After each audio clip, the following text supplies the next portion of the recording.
स्पष्ट मत आहे की सुरेश दस यांनी भारत देशातील जेवढे वन्य प्रेमी आहेत, वन्यजीव प्रेमी आहेत, बिश्नोई समाज आहे, त्यांची जाहीर माफी मागितली पाहिजे आणि त्यांनी जाहीर माफी मागून हरणाच्या हत्येमध्ये जो खोक्या सहभागी आहे त्याचं मटण खाल्लं जर असेल त्यांनी तर त्याच्याबद्दल त्यांनी माफी मागितली पाहिजे.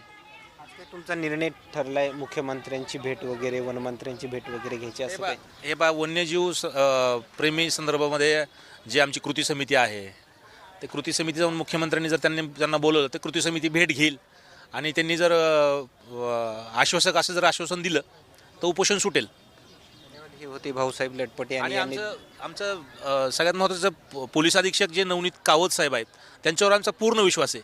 परंतु कुठल्याही प्रश्नामध्ये ते जो आयो आहे गणेश धोकरट हा सुरेश दसन ते जयवीरूची जोडी आहे, त्याच्यामुळे त्यांच्याकडे तपास नसला पाहिजे असं आमचं मत आहे. त्यांच्या पोलीस निरीक्षकांच्या बदलीची देखील